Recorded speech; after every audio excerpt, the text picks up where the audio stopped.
வணக்கம் மக்களே. நம்ம சேனல்ல தொடர்ந்து ரிவ்யூஸ் தாங்க பார்த்துக்கிட்டு இருக்கோம். அந்த வகையில இப்ப நம்ம எதை பத்தின ரிவ்யூ பார்க்க போறோம் அப்படின்னா, கார்த்திக் கதையில அடுத்து என்ன நடக்க போகுது அப்படிங்கறத பத்தி தாங்க இந்த வீடியோல பார்க்க போறோம். ஸோ எபிசோட் எப்படி ஸ்டார்ட் ஆகுதுன்னா, நம்ம சாமுண்டீஸ்வரி வீட்டுல வந்துட்டு சந்திராவை பார்த்து கேக்குறாங்க. சந்திரா, பேங்குக்கு வரப்போகுது அந்த கார்த்தியோ ராஜ சேதுபதியோட பேரன் கார்த்தி தான், அது இந்த ராஜா தான் அப்படின்னு சொல்லிக்கிட்டு இருந்த. ஆனா நகை எடுத்தது யாரு? கடைசியில அந்த ராஜ சேதுபதியோட பேரன் தான். எப்படி நான் சென்னைக்கு போயிட்டு அவன்கிட்ட தேவையில்லாம அவமானப்பட்டு வந்தனோ, அதே மாதிரிதான் இன்னைக்கும் பேங்க்ல உன்னால அவமானப்பட்டு வர வேண்டியதா இருக்கு. அந்த ராஜ சேதுபதியோட பேரன் அப்படிங்கறதுனால அவன் அந்த ஆட்டம் போடுறான். அந்த கோட் சூட் போட்டத்தோட அவன் என்னமோ பெரிய பணக்கார மாதிரி ரொம்ப ஓவரா பண்ணிக்கிட்டு இருக்கான். ராஜ சேதுபதிக்கு பிறந்தான் அப்படிங்கிற ஒரே காரணத்துக்காக தான் அவன் இப்படி எல்லாம் பண்ணிக்கிட்டு இருக்கான் அப்படின்னு சாமுண்டீஸ்வரி சொல்றாங்க. அப்ப சந்திரா சொல்றாங்க, அக்கா, நல்லா நாடகம் போட்டு உன்னையும் என்னையும் நல்லா ஏமாத்திக்கிட்டு இருக்காங்க. ஒரு நாள் இல்லைன்னா ஒரு நாள் அந்த ராஜ சேதுபதியோட பேரன் உன் மாப்பிள்ள ராஜாதான் அப்படிங்கிறது தெரிய வரும் பாருக்கா. அன்னைக்கு நான் சொன்னது சரி அப்படின்னு சொல்லுவ. அன்னைக்கு நீ வேதனைப்பட போற பாரு. அப்ப சாமுண்டீஸ்வரி சொல்றாங்க, சந்திரா போது நிப்பாட்டு. இங்க பாரு, என் மாப்பிள்ள மேல எனக்கு முழு நம்பிக்கை இருக்கு. என் மாப்பிள்ள என்னைக்குமே எனக்கு துரோகம் பண்ண மாட்டாரு அப்படின்னு எனக்கு நம்பிக்கை இருக்கு. இதுக்கு மேலயும் என் மாப்பிள்ளைய பத்தி என்கிட்ட தவறா சொல்ற வேலை வச்சுக்காத அப்படின்னு சொல்லிட்டு சாமுண்டீஸ்வரி பேசுறாங்க. இத கேட்டுட்டு ராஜராஜா சொல்றாரு, சந்திரா இங்க பாரு, இந்த குடும்பத்துல உள்ளவங்க யாருமே நிம்மதியா இருக்க கூடாது அப்படின்னு நீ நினைச்சுக்கிட்டு இருக்கியா? அப்படியா இருந்தா சொல்லிரு சந்திரா, நாங்க எல்லாருமே வந்துட்டு கஷ்டத்திலேயே இருக்கோம். தேவையில்லாம இந்த மாதிரி ஏதாவது ஒரு பிரச்சனையை உண்டாக்கி குடும்பத்துல அது நடக்குது இது நடக்குதுன்னு சொல்லி யாரையுமே நிம்மதியாவே இருக்க விட மாட்டேங்கிற. ஏதாவது ஒரு பிரச்சனையை சொல்லி கஷ்டப்படுத்திக்கிட்டே இருக்க. இங்க பாரு, நாளைக்கு வந்துட்டு கோவில் கும்பாபிஷேகம் நடக்க போகுது. அப்பயே இந்த மாதிரி ஏதாவது ஒரு பிரச்சனையை சொல்லிக்கிட்டு இருக்காத. கோவில் கும்பாபிஷேகத்தை நடத்தி முடிச்சுட்டு வந்துடுறோம். அதுக்கப்புறம் உனக்கு என்ன பிரச்சனை பண்ணணுமோ பண்ணிக்க அப்படின்னு சொல்லிட்டு சந்திராவை சொல்றாங்க. சந்திரா நேரா ராஜராஜாவை பார்த்து, என்னமாமா புத்திசாலித்தனமா பேசுற மாதிரி பேசாதீங்க.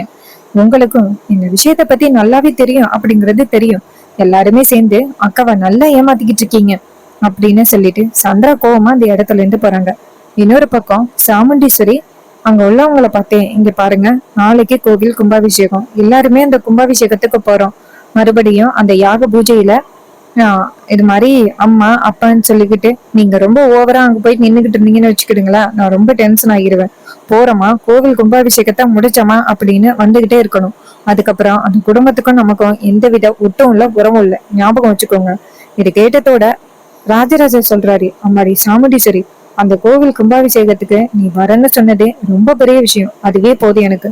மத்தபடி நான் உன்கிட்ட எதுவும் எதிர்பார்க்கல. இது கேட்டதோட சாமுண்டீஸ்வரியும் புரிஞ்சா சரி அப்படின்னு சொல்லிட்டு அந்த இடத்துல இருந்து போறாங்க. மயில் வாகனம் நேரா ராஜராஜாவை பார்த்து, மாமா, யாக பூஜையையும் அந்த பேங்க் பணத்தையும் ஈஸியா கார்த்தி மாட்டிக்காம சமாளிச்சாச்சு. இந்த கோவில் கும்பாபிஷேகம் முடிஞ்சதோட கார்த்தி மாப்பிள்ள அத்தை கிட்ட உண்மையை சொல்ல போறேன் அப்படின்னு சொன்னாரே, உண்மையை சொன்னா அத்தை என்ன பண்ணுவாங்க அப்படிங்கிறது மாப்பிள்ளைக்கு தெரியும். தெரிஞ்சும் அவர் உண்மையை சொல்றேன் அப்படின்னு சொல்றாருன்னா என்ன நடக்க போகுதோ தெரியல. எனக்கு ரொம்ப பயமா இருக்கு மாமா. அத்தை கண்டிப்பா பேயாட்டம் ஆட போறாங்க. அப்ப ராஜராஜா சொல்றாரு, மாப்பிள்ள, நம்ம கை கால்ல விழுந்தாவது எப்படியாவது சாமுண்டீஸ்வரியா சம்மதிக்க வச்சிருவோம். நீங்க கவலைப்படாதீங்க மாப்பிள்ள. இது கேட்டதோட மயில் வாகனமா, சரிங்க மாமா. ஆனா இத்தனை வருஷம் அத்தை மனசுல உள்ள கோவம் இன்னைக்கு வரைக்கும் குறையாம இருக்குன்னா கண்டிப்பா அவங்க ரொம்ப ஆக்ரோஷத்தோட இருக்கிறாங்க அப்படின்னு தான் அர்த்தம். என்ன ஆக போகுதோ தெரியல. கோவில் கும்பாபிஷேகம் முடிஞ்ச பிறகுதான் தெரியும் அப்படின்னு மயில் வாகனம் சொல்றாரு. அப்புறமா ரேவதி நேரா கார்த்திகிட்ட போயிட்டு, நாளைக்கு கோவில் கும்பாபிஷேகம், எல்லாரும் கிளம்ப போறோம். அதுக்கப்புறம் எனக்கு நைட்டே ஃபிளைட் இருக்கு. அதுக்கப்புறம் 5 வருஷம் என் குடும்பத்தையே பார்க்க முடியாதே. அப்ப கார்த்தி சொல்றாரு, இங்க பாரு ரேவதி, கோவில் கும்பாபிஷேகத்துல யாராரு கூட எல்லாம் ஹாப்பியா இருக்க முடியுமோ அந்த அளவுக்கும் டைட்டா ஸ்பெண்ட் பண்ணிக்க. சந்தோஷமா இரு. நைட்டே ஃபிளைட் புக் பண்ணி கிளம்பு. 5 வருஷம் அங்க நல்லபடியா வேலை பாரு. ரிலாக்ஸா இரு, புக்கு படி. அதுக்கப்புறம் உனக்கு வீட்டுக்கு வரணும் அப்படின்னு தோணுச்சுன்னா வா. இல்லைன்னா உனக்கு அங்க ஒரு நல்ல லைஃப் அமைஞ்சிருச்சு அப்படின்னா அப்படியே அங்க செட்டில் ஆயிரு. என்னைக்குமே உன்னோட இந்த சுதந்திரத்துல யாரும் தலையிட போறது கிடையாது. நான் எப்படியாவது அத்தை கிட்ட சொல்லி சமாளிச்சுக்கிறேன். அப்ப ரேவதி சொல்றாங்க, அம்மா கண்டிப்பா உன் கோவப்படுவாங்க. நீ எப்படி சமாளிக்க போறேன்னு எனக்கு தெரியல. கார்த்தி சொல்றாரு, ரேவதி, அதையெல்லாம் நான் பாத்துக்கிறேன். நீ உன்னோட லைஃப நீ பாத்துக்கோ. இது கேட்டதோட ரேவதியும் சரி, இது வரைக்கும் எனக்கு நிறையவே உதவிகள் பண்ணிருக்க. உன்னை பத்தி நான் நிறையவே தப்பா நினைச்சிட்டேன், சாரி. அப்ப கார்த்தி சொல்றாரு, பரவாயில்ல ரேவதி. அப்ப ரேவதி சொல்றாங்க, மகேஷ் வேற ஹாஸ்பிட்டல்ல இருக்காரு. அவர் கண்டிப்பா சரியாவதுக்கு இன்னும் கொஞ்ச நாள் ஆகும். நீ அவருக்கு சரியானதோட மாயா கிட்ட ஒப்படைச்சிடுறியா? அப்ப கார்த்தி சொல்றாரு, கண்டிப்பா ரேவதி. நான் மகேஷ்க்கு சரியானதோட நான் மாயா கிட்ட ஒப்படைச்சிடுறேன். இது கேட்டதோட ரேவதியும், ரொம்ப தேங்க்ஸ், எனக்கு நீ நிறையவே உதவி பண்ற. அப்ப கார்த்தி சொல்றாரு, பரவாயில்ல ரேவதி, நாளைக்கு கும்பாபிஷேகம்ல எல்லாரும் கிளம்புறோம் சீக்கிரம். சரி, நீ ரெஸ்ட் எடு. இது கேட்டதோட ரேவதியும் சரி அப்படிங்கிறாங்க. கார்த்தி பாயறது போட்டு படுத்து தூங்குறாரு. அப்ப நம்ம ரேவதி கார்த்திய பாத்துக்கிட்டே, இவரு நமக்கு எவ்வளவு ஹெல்ப் பண்றாரு, இவரை பத்தி நம்ம கொஞ்சம் கூட புரிஞ்சுக்காம தான் டக்குன்னு முடிவு எடுத்துட்டோமோ அப்படின்ட்டு ரேவதி கொஞ்சம் யோசிக்கிறாங்க. அதுக்கப்புறம் மறுநாள் காலை எல்லாருமே சேர்ந்து நேரா கோயிலுக்கு கிளம்புறாங்க. எல்லாரும் கோவில் கும்பாபிஷேகத்துக்கு போறாங்க. அங்க போனதோட எல்லாரும் பேசிக்கிறாங்க, இது மாதிரி ராஜ சேதுபதி ஐயா வராரு. எப்பவுமே கோவில் கும்பாபிஷேகத்தை அன்னைக்கு, கோவில் திருவிழா அன்னைக்கு அவர் சாமி ஆடுறது வழக்கம். இந்த வாட்டியும் அவரு தான் சாமி ஆட போறாரு அப்படின்னு பேசிக்கிட்டு இருக்காங்க. என்ன நடக்க போகுதோ தெரியல அப்படின்னு சொல்லிக்கிட்டு இருக்காங்க. அப்ப நம்ம சாமுண்டீஸ்வரி ராஜராஜாவை பார்த்து, என்ன நடக்குதுங்க அப்படின்னு கேக்குறாங்க. ராஜராஜா சொல்றாரு, ஈஸ்வரி உனக்கு தெரியாதா, வருஷம் வருஷம் அப்பாதான் இந்த கோவில்ல வந்துட்டு சாமி ஆடுவாரு. சாமி ஆடி எல்லாருக்குமே வாக்கு சொல்லுவாரு. அவரோட வாக்குக்காக நாங்க எல்லாருமே காத்துக்கிட்டு இருப்போம். அதோட அவரா ஒண்ணு எல்லாரையும் கூப்பிட்டு வரிசையா நிக்க வச்சு வாக்கெல்லாம் சொல்ல மாட்டாரு. அவரா ஒருத்தரை கூப்பிடுவாங்க. கிட்டத்தட்ட அந்த கோயில் திருவிழா வந்தாலே வெறும் 5 பேரை மட்டும்தான் கூப்பிடுவாரு. அந்த 5 பேருக்கும் கொஞ்சம் கூட முடியாத ஒரு ஒரு கஷ்டமா இருக்கும். அந்த கஷ்டத்தை அவர் ஒரு வாக்கு சொல்லிட்டாருன்னா அந்த கஷ்டம் டக்குன்னு தீர்ந்து போயிரும் தெரியுமா. அவர் வாக்கு சொல்றது ரொம்ப பெரிய விஷயம். அவங்களுக்கு யாருக்கு வாக்கு சொன்னாரோ அவர் குடும்பம் ரொம்ப நல்லபடியா இருக்கும் தெரியுமா. இது கேட்டதோட சாமுண்டீஸ்வரர் சொல்றாங்க, ஓ அப்படியா, இந்த அளவுக்கு உங்க அப்பாவுக்கு மரியாதை இருக்கா? அப்ப ராஜராஜா சொல்றாரு, ஈஸ்வரி இன்னைக்கு பார்க்க போறீல்ல, பார்த்த பிறகு சொல்லு. அப்ப சாமுண்டீஸ்வரர் சொல்றாங்க, உங்க அப்பா 2 கொலை பண்ணிருக்காரு. இது மாதிரி இந்த அளவுக்கு பண்ணவரு ரொம்ப நல்லவரா? அப்ப ராஜராஜா சொல்றாரு, ஈஸ்வரி நீ தயவு செஞ்சு அதை பத்தி திரும்ப திரும்ப பேசாத ஈஸ்வரி. அப்ப சாமுண்டீஸ்வரி சொல்றாங்க, இங்க பாருங்க, எந்த அளவுக்கு என் மனசுக்குள்ள வேதனை இருக்கு அப்படிங்கிறது எனக்கு தான் தெரியும். என் அம்மாவையும் என் அக்காவையும் பறி கொடுத்துட்டு நான் எந்த அளவுக்கு என் தங்கச்சியை வளர்க்கறதுக்கு கஷ்டப்பட்டேன்னு எனக்கு தான் தெரியும். இது கேட்டதோட ராஜராஜா சொல்றாரு, சரி விடு, அப்பா சாமி ஆட போறாரு, எல்லாரும் காத்துக்கிட்டு இருக்காங்க. அதுக்கப்புறம் நம்ம பரமேஸ்வரி நேரா கார்த்தியை பார்த்து பேசுறாங்க. கார்த்தி, கோவில் கும்பாபிஷேகமும் நல்லபடியா நடக்க போகுதுப்பா. இதுக்கப்புறம் நம்ம குடும்பத்துல எந்தவித பிரச்சனையும் இல்லை. அப்ப கார்த்தி சொல்றாரு, பாட்டி கோவில் கும்பாபிஷேகம் முடிஞ்சதோட அத்தைக்கிட்ட உண்மையை சொல்லலாம் அப்படின்னு நான் முடிவு பண்ணியிருக்கேன். பரமேஸ்வரி கேக்குறாங்க, என்னப்பா சொல்ற? அப்ப கார்த்தி சொல்றாரு, ஆமா பாட்டி, அத்தை என் மேல ரொம்ப நம்பிக்கை வச்சிருக்காங்க. நான் இந்த மாதிரியெல்லாம் பண்ண மாட்டேன் அப்படின்னு அவங்க ரொம்ப நம்பிக்கை வச்சிருக்காங்க. யாரு என்ன சொன்னாலும் நான் ராஜசேதுபதியோட பேரனா இருக்க மாட்டேன் அப்படின்னு என்கிட்ட அளவு கடந்த நம்பிக்கை வச்சுக்கிட்டு இருக்காங்க. அந்த அளவுக்கு அவங்க நம்பிக்கை வச்சுக்கிட்டு இருக்கும் பொழுது அவங்க நம்பிக்கையை நான் சீர்குலைக்கிற மாதிரி எதுவும் பண்ண முடியாது. சோ இதுக்கு மேலேயும் இந்த நாடகத்தை போட்டுக்கிட்டு இருக்கிறது நல்லது கிடையாது. கோவில் கும்பாபிஷேகத்தை நடத்தணும் அப்படின்னு தான் இந்த வீட்டுக்குள்ள வந்தேன். அதே மாதிரி இந்த கோவில் கும்பாபிஷேகம் முடிஞ்சதோட நான் அத்தைகிட்டையும் உண்மையை சொல்லிடுவேன். என்னை மன்னிச்சிருங்க பாட்டி, அதை யாராலையும் தடுக்க முடியாது. இது கேட்டதோட பாட்டியும், கார்த்தி நீ சொல்றதுல ஒரு நியாயம் இருக்கு. உன் அத்தைக்காரி உன் மேல அளவு கடந்த நம்பிக்கை வச்சுக்கிட்டு இருக்கா. சோ அவளோட நம்பிக்கைய என்னைக்குமே நாம மதிக்கணும்ல. சரி, நீ உண்மையை சொல்லிடுடா கார்த்தி அப்படின்னு சொன்னதோட கார்த்தியும் சரி பாட்டி அப்படின்னு சொல்ல சாமி ஆடுறதுக்கான நேரமும் வருது. இன்னொரு பக்கம் அந்த சிவனாண்டியையும் முத்துப்பாண்டியையும் காமிக்கிறாங்க. சிவனாண்டி கேக்குறாரு, கோவில் கும்பாபிஷேகம்லாம் ரொம்ப சிறப்பா நடந்துகிட்டு இருக்கு, எப்படியாவது நம்ம தடுக்கணும் அப்படின்னு பார்த்தாலும் அந்த ராஜ சேதுபதியோட பேரன் கார்த்தி எல்லாத்தையுமே முறியடிச்சு கொண்டுட்டு வந்துடுறானே. பேங்க்ல எப்படியாவது அவன் மாட்டுவான் அப்படின்னு பார்த்தேன், அப்பயும் அவன் மாட்டல. இந்த கோவில் திருவிழாவிலையாவது எப்படியாவது மாட்டி விடலான்னு பார்த்தா ஒண்ணும் நடக்க மாட்டேங்குதே. அப்ப முத்துப்பாண்டி கேக்குறாரு, டேய் சிவனாண்டி, நீ ஏன்டா அவனையே டார்கெட் பண்ணிக்கிட்டு இருக்க? நம்மளோட டார்கெட் யாரு? அந்த சாமுண்டீஸ்வரி. அவ இந்த ஊரை விட்டு எதனால போனா அப்படின்னு உனக்கு ஞாபகம் இருக்கா? அப்ப சிவனாண்டி சொல்றாரு, ஞாபகம் இருக்கு. அந்த சிவகாமி மேல அந்த திருட்டு பட்டம் கட்டி சிவகாமி செத்தால, அப்ப அவ இந்த ஊரை விட்டு போனவ. அதுக்கப்புறம் இந்த ஊரை பக்கமே வரல. அப்ப முத்துப்பாண்டி சொல்றாரு, இப்ப அதே பழிய மறுபடியும் சாமுண்டீஸ்வரி மேல போட்டா எப்படி இருக்கும்? அப்ப சிவனாண்டி கேக்குறாரு, என்ன சித்தப்பா இப்படி சொல்ற? எப்படி நம்ம அவ மேல பழி போட முடியும்? அப்ப முத்துப்பாண்டி சொல்றாரு, இந்த கோவிலோட நகையெல்லாம் இப்ப எங்க இருக்கு? அப்ப சிவனாண்டி சொல்றாரு, கோவிலோட நகையெல்லாம் ஒரு பொட்டிக்குள்ள இருக்கு. அது எங்க இருக்கு அப்படிங்கறது எனக்கு தெரியும், அந்த விருமன் சொல்லியிருக்கான். அப்ப முத்துப்பாண்டி சொல்றாரு, அப்படியே அந்த நகையை எடுத்து கொண்டு போய் அந்த சாமுண்டீஸ்வரி இருக்கிற இடத்துல வச்சுட்டா போதும், அப்புறம் மத்தத இந்த கிராம மக்களே பார்த்துப்பாங்க. இது கேட்டதோட சிவனாண்டி சொல்றாரு, சித்தப்பா அந்த சாமுண்டீஸ்வரி கிட்ட கோடிக்கணக்கான சொத்து இருக்கு. அப்படி இருந்தும் அவ எதுக்காக வந்துட்டு இந்த நகையை திருடணும்? அப்ப சிவனாண்டி முத்துப்பாண்டி சொல்றாரு, அது அவளோட குடும்ப வழக்கம் அப்படின்னு மாட்டி கொடுத்தரலாம். இது கேட்டதோட சிவனாண்டி சொல்றாரு, சித்தப்பா உங்களோட பிளான் பயங்கரமா இருக்கு. சரி ஓகே, அந்த நகையை இப்ப எப்படி எடுக்கிறது? முத்துப்பாண்டி சொல்றாரு, அதுக்கு நான் 2 பேரை கூப்பிட்டுட்டேன் அப்படின்னு 2 பேர் வராங்க. வந்ததோட முத்துப்பாண்டி சொல்றாரு, இங்க பாருங்க, கரெக்டா கோவில்ல உள்ள நகைகளை எல்லாம் எடுத்து அந்த நிக்கிறால சாமுண்டீஸ்வரி, அவளோட பையில அவளுக்கே தெரியாம இப்படியாவது வச்சிருங்க.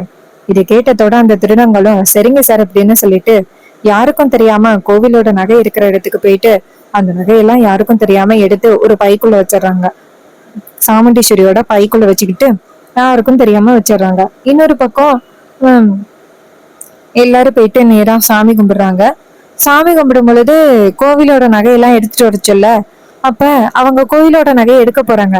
அப்பதான் பரமேஸ்வரி அப்பதான் அவங்க கிட்ட சாவி கொடுக்குறாங்க. போயிட்டு ஓபன் பண்ண போய் பார்த்தா அந்த பாக்ஸ் வந்து உடைஞ்சிருக்கு. இத பார்த்ததோட விருமன் சொல்றாரு, ஐயோ கோவிலோட நகை திருடு போச்சு அப்படின்னு சொல்றாங்க. இது கேட்டதோட அங்க உள்ளவங்க எல்லாருமே அதிர்ச்சி ஆகுறாங்க. அப்ப பரமேஸ்வரி சொல்றாங்க, நகை திருடு போறதுக்கு வாய்ப்பே கிடையாது. அந்த நகை வந்துட்டு கோவிலோட நகை, என்கிட்டதான் சாவி இருக்கு, அதை யாரும் எடுத்திருக்கிறதுக்கு வாய்ப்பு இல்லையே அப்படின்னு.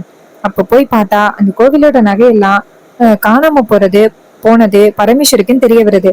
அப்ப விருமன் சொல்றாரு, கண்டிப்பா இந்த நகையை திருடனவங்க தெரிஞ்சுதான் எடுத்திருக்காங்க, இந்த நகை எங்க இருக்கு அப்படின்னு. அப்ப அவங்க கேக்குறாங்க, நீ சொல்றத பார்த்தா பரமேஸ்வரி மேடம் மேல இல்ல நீ வந்து பழி சொல்ற மாதிரி இருக்கு அப்படின்னு இன்னொருத்தர் சொல்றாரு. அப்ப விருமன் சொல்றாரு, இந்த நகை திருடுற புத்தின்னா அது இந்த ஒருத்தவங்களுக்கு தான் இருந்துச்சு, கடைசியா இந்த நகை எப்படி திருடு போச்சுன்னு எல்லாருக்கும் ஞாபகம் இருக்குல்ல. அப்ப ஒருத்தர் சொல்றாரு, ஆமா அது அந்த சிவகாமி தானே திருடுனாங்க, சாமுண்டீஸ்வரியோட அம்மா. இது கேட்டதோட சாமுண்டீஸ்வரி சொல்றாங்க, இங்க பாருங்க, நான் அன்னைக்கே சொல்லிட்டேன் என் அம்மா அந்த நகையை திருடல அப்படின்னு சொல்லிட்டேன், திருப்ப திருப்ப எங்க அம்மா மேல பழி போடாதீங்க. அப்ப விருமன் சொல்றாரு, குடும்ப புத்தி அப்படியே இருக்கு சாமுண்டீஸ்வரி உன்கிட்ட. இங்க பாருங்க, எனக்கு என்னமோ இந்த சாமுண்டீஸ்வரி தான் நகையை எடுத்திருப்பா அப்படின்னு தோணுது, அவளை விசாரிச்சு பாருங்க. அப்ப சாமுண்டீஸ்வரி சொல்றாங்க, ஏ பரமேஸ்வரி, இப்படிதான் என்னை கூப்பிட்டு அவமானப்படுத்தணும் அப்படின்னு காத்துக்கிட்டு இருக்கியா? அன்னைக்கு என் புருஷன் வந்தப்ப என் புருஷனை போலீஸ வச்சே கைது பண்ண வச்ச, இப்ப மறுபடியும் இதே மாதிரி அடுத்த திட்டத்தை போட்டுட்டியா? உன் ஊருக்கு இதுக்கு தாண்டி வரக்கூடாதுன்னு சொன்னேன். மாப்பிள்ள கேளுங்க மாப்பிள்ள என்ன நடக்குது அப்படின்னு.